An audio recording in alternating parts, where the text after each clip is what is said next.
Hai, Assalamualaikum dan salam sejahtera. Selamat pagi kepada anda di luar sana. Anda sedang menonton Awani Pagi bersama saya Gigi Ahmad dan juga Fizi Azaman.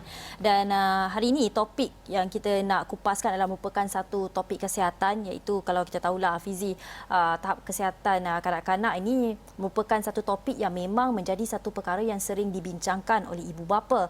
Tapi kita nak bincangkan apa? Satu penyakit pada hari ini ialah satu alahan yang sering menjadi kebimbangan ibu bapa, iaitu kalau kita panggilnya urtikaria atau gegata yang boleh menyerang anak-anak anda. Pengalaman Hafizi sendiri ketika membesar ada tak mengalami gegata ni? Sebab kalau biasanya orang akan panggil ada yang memanggil penyakit ini sebagai ludah jin. Kalau di utara sana panggil apa? Kalau di utara dia panggil kelopak garam. Dia macam tu. Dia panggil kelopak garam.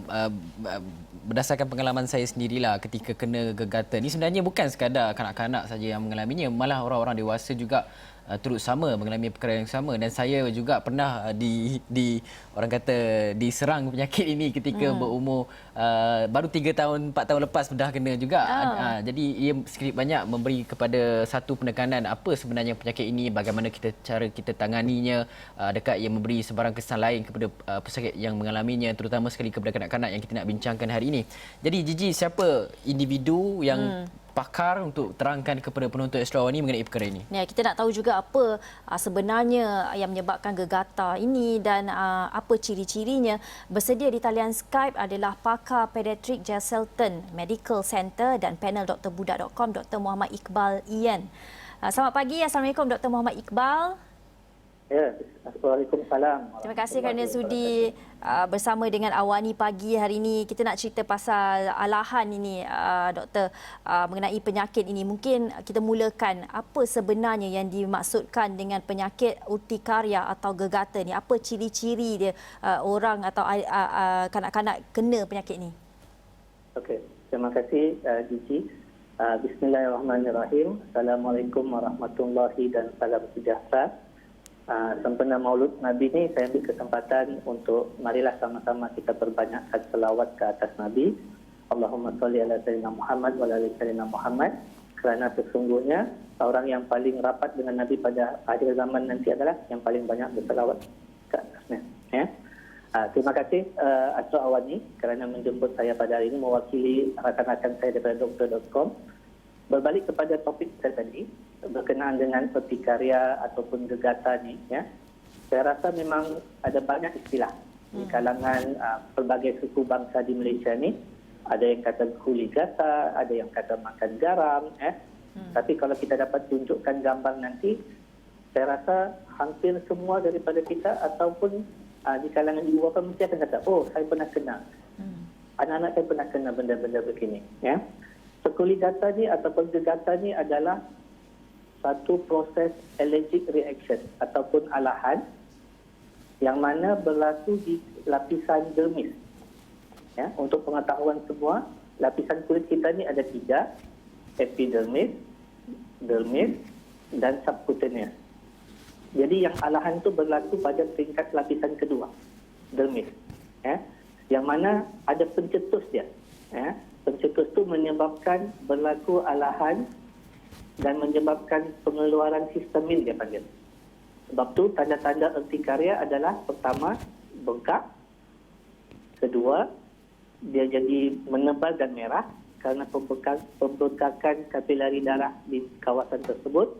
Dan yang ketiga, yang paling merisaukan dan paling merimaskan orang panggil adalah gatal. Ya. Tetapi insyaAllah gatal ini tidak bahaya. Ya, majoritinya akan hilang dalam tempoh sehari atau 2 hari daripada terkena gegata tersebut atau urtikaria tersebut. Doktor, saya pernah kena penyakit gegata ni dalam masa yang sama juga. Dia kadang-kadang bagi kita rasa pedih satu badan tu apabila gegata tu muncul dengan banyak sampai kan tak terkawal. Lepas tu kita berada dalam keadaan yang orang kata cacah merebah lah waktu tu kan.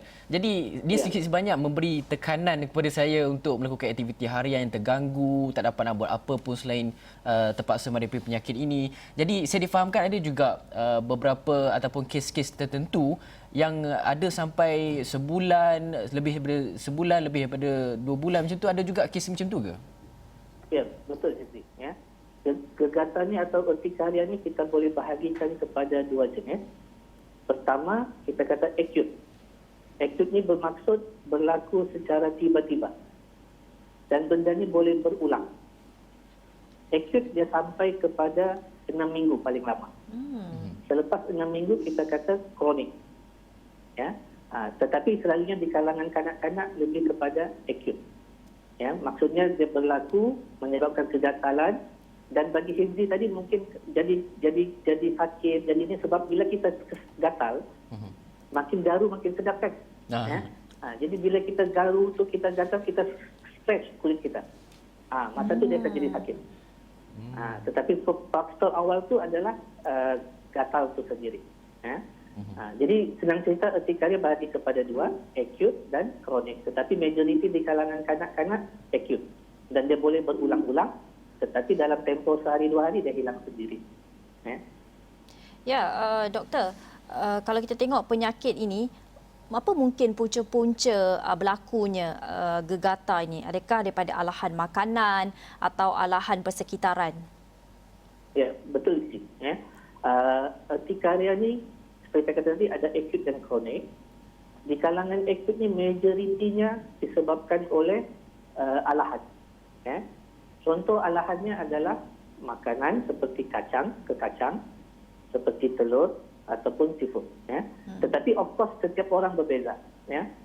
Dan di kalangan orang kita ni kadang-kadang santan tu sendiri boleh menyebabkan alergi. Ya. Mungkin dalam literature, dalam jurnal apa semua tak disebut, tetapi memang ramai di kalangan Melayu terutamanya, pemakanan kita ada santan apa semua. Jadi di kalangan kanak-kanak ni boleh berlaku urtikaria disebabkan oleh ada santan di dalam masakan ibu tersebut. Ya. Jadi sebab itu saya ingin ambil masa sedikit tentang punca-punca urtikaria ni. Ada dua senario selalunya berlaku.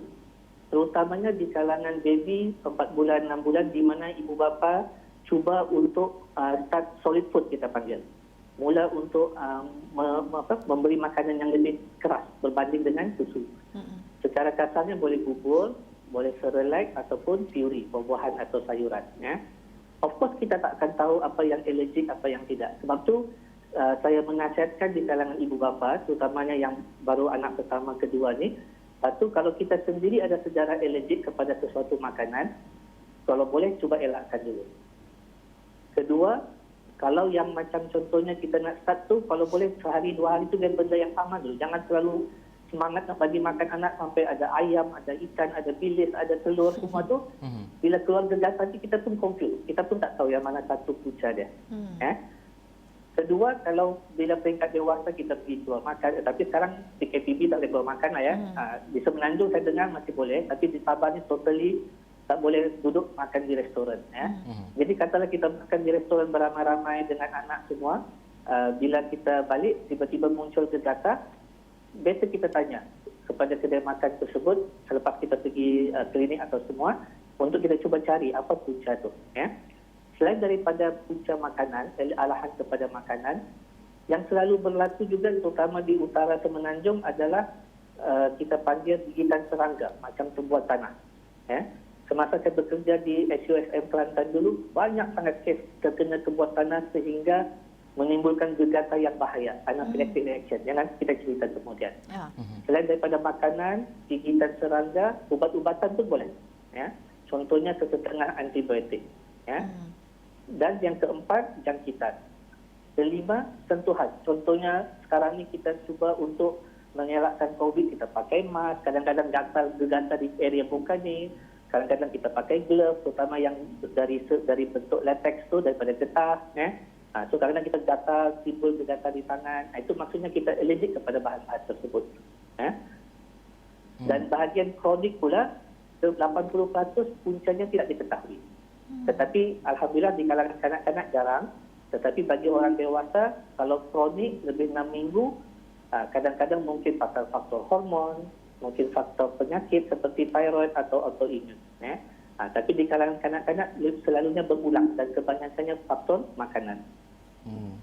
Doktor, ada juga Ya, Fizli. kekeliruan sikit lah. Orang kata macam kalau kita nak, ada tak menyebabkan gegatan ni menyebabkan orang kata sesak nafas dan sebagainya. Adakah itu orang kata gegatan yang kronik macam doktor katakan, sampai kan ada tak kes-kes yang sesak nafas hingga menyebabkan kematian ke? Orang risau juga mengenai penyakit ni. Ya, betul. Sebab tu kenapa saya pilih topik ni, satu untuk macam pengetahuan am di kalangan ibu bapa tentang apa ni gegata, apa ni urtikaria, yang mana secara kasarnya in general tidak bahaya. Tetapi ada di kalangan kita perkara gegata ni tadi, dia boleh masuk dalam daripada dermis tadi. Maksudnya saya ulang balik, epidermis, dermis, subcutaneous. Ya. Jadi bila dia masuk ke dalam area kita panggil dalam dermis dan subcutaneous, dia boleh menyebabkan bahaya. Apa tanda-tanda gegata yang bahaya adalah, satu, tiba-tiba anak tu jadi bengkak mata dia. Tiada sakit mata, tiada demam, tiada mata merah. Tiba-tiba lepas makan, dalam tempoh gegata tu timbul dari badan naik sampai mata dua belah bengkak. Ya. Bengkak mata yang lain, takut jantung, buah pinggang ataupun hati, tetapi benda tu gradual, maksudnya perlahan-lahan baru bengkak. Gegata yang bahaya ni tiba-tiba mata bengkak dalam tempoh beberapa jam, terutamanya 8 jam pertama daripada pencetus tu tadi. Kedua, dia boleh jadi bibir tu tebal. Ya, dia macam negro sikit, minta maaf lah. Ya. Dia jadi bibir tu tebal sedikit. Ya. Dan yang bahayanya adalah, bengkak ni bukan setakat lapisan kulit kita, bukan setakat mata, di leher kita ni. Ya, sebab tu saluran nafas tu boleh jadi mengecut. Ya. Ini yang akan menyebabkan batuk tiba-tiba, ataupun jadi muntah tiba-tiba, ataupun jadi wheezing. Sempit nafas. Ya. Jadi jika ada tanda begini, malah ada setengah baby tiba-tiba pengsan. Ya. Ada beberapa kes berlaku tiba-tiba jadi floppy, jadi biru. Dia bukan kawan. Dia masih sedar, tapi dia pengsan tiba-tiba sebab tekanan darah tu jatuh. Ya. Itu tanda-tanda bahaya. Saya ulang kembali, kiranya ada gegata timbul di badan dan dalam tempoh beberapa jam yang berikutnya, yang acute, ya. Kronik biasanya tidak bahaya. Ya. Acute yang selalunya yang boleh berlaku bahaya. Ya. Contohnya, kita tiba-tiba bagi makan telur kepada baby yang baru 6 bulan, 8 bulan. Saya tak katakan telur tu bahaya, tidak. Tetapi ada setengah-setengah orang boleh alergik kepada telur, yang mana dalam tempoh beberapa jam selepas pemberian makanan tu, tiba-tiba mata dia jadi bengkak, bibir jadi tebal, terbatuk tiba-tiba, sesak nafas tiba-tiba. Yang ini kena segera pergi kecemasan. Ya? Kerana dengan berlakunya ini, kita akan perlu memberi satu ubat yang untuk membuka saluran nafas dia balik. Ya?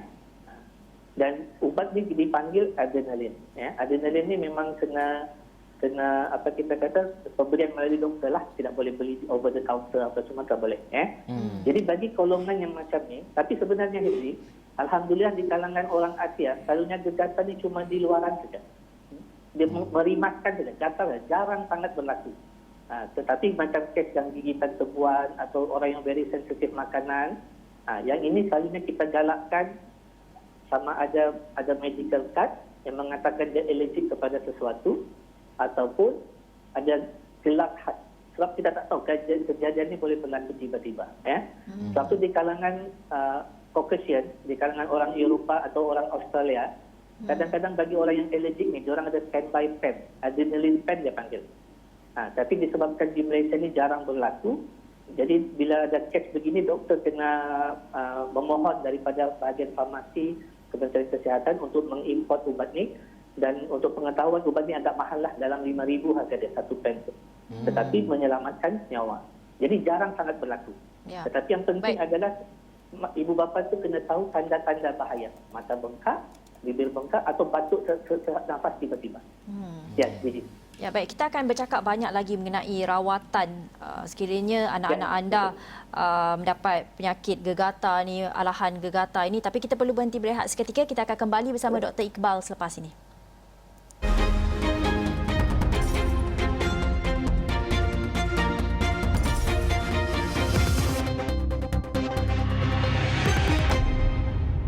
Terima kasih setia bersama kami di Awani Pagi, masih membincangkan mengenai penyakit ataupun alahan gegata bersama dengan Dr. Iqbal, panel drbudak.com.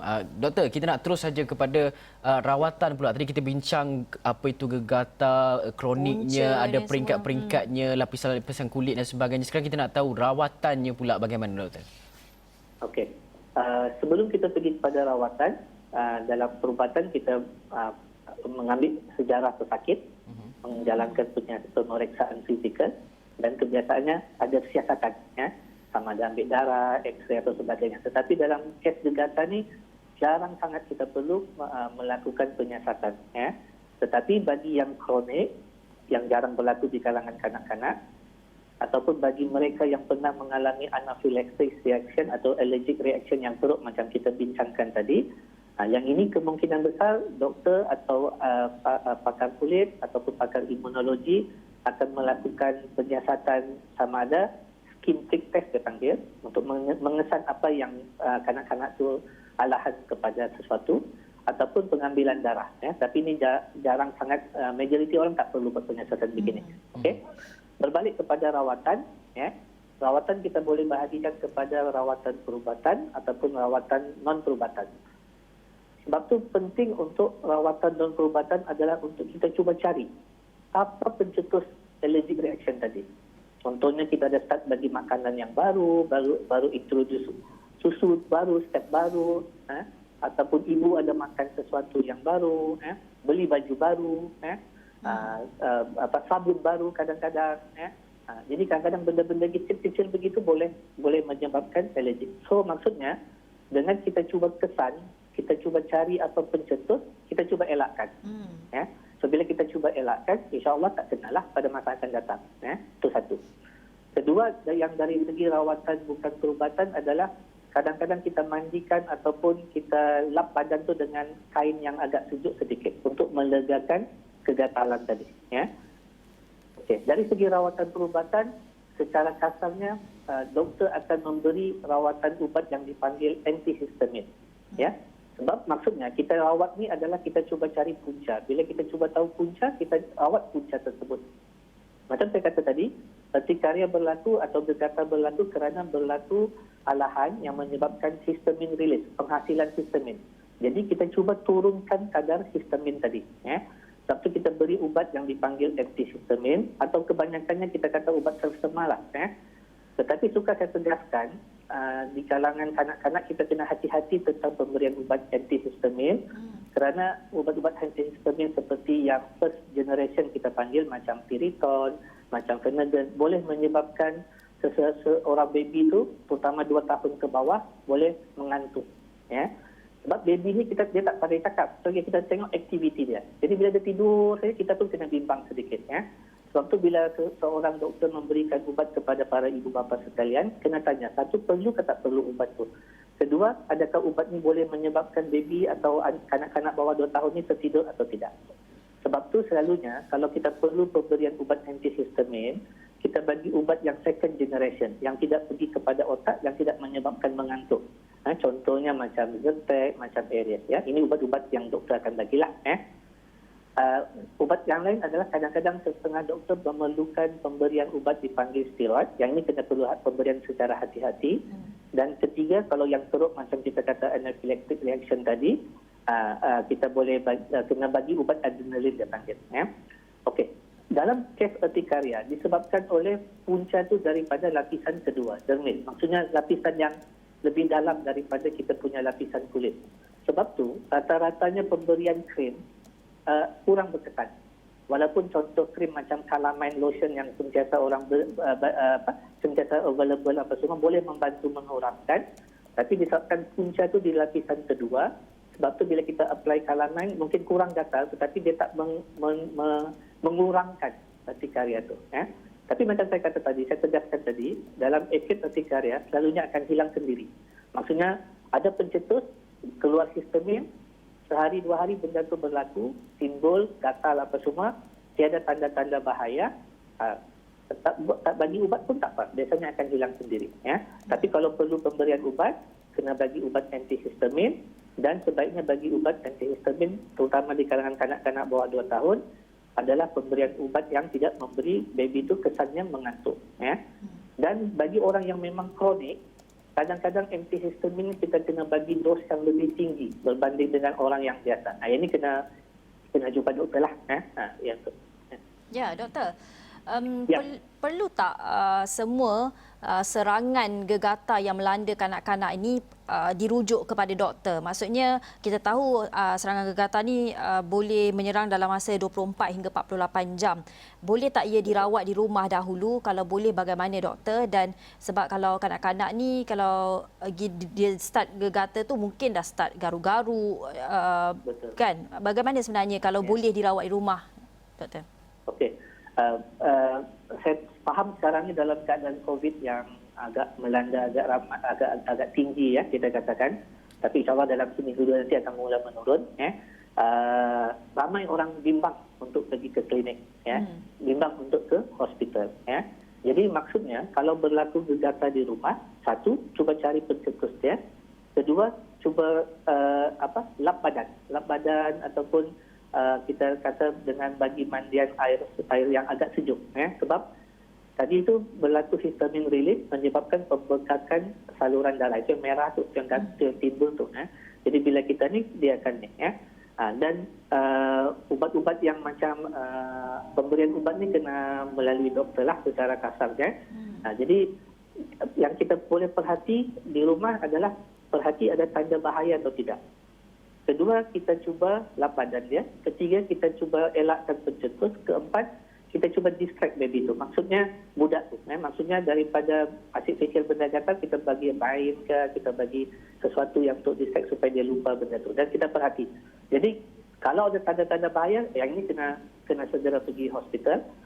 Ataupun selepas 24 jam hingga 48 jam masih berlaku gegata tu, yang ini memang kena pergi ke klinik. Jadi seboleh mungkin kalau boleh rawat di rumah dan baby tu agak stabil, gegata tu hanya setempat, ya, tak banyak, dia akan hilang sendiri. Jangan risau. Okey, baiklah. Terima kasih kepada Dr. Muhammad Iqbal Ian, pakar pediatrik Sultan Medical Center dan juga panel drbudak.com atas perkongsian itu tadi. Banyak perkara Dr. Iqbal terangkan.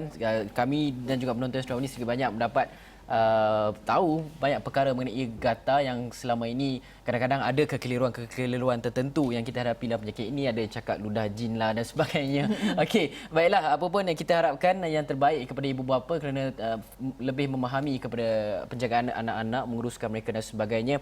Dan itu saja dapat kami bawakan di Awani Pagi untuk hari ini. Sekian saja daripada kami. Saya Hafiz Azaman Dan saya Jiji Ahmad. Terima kasih kerana menonton. Jumpa lagi.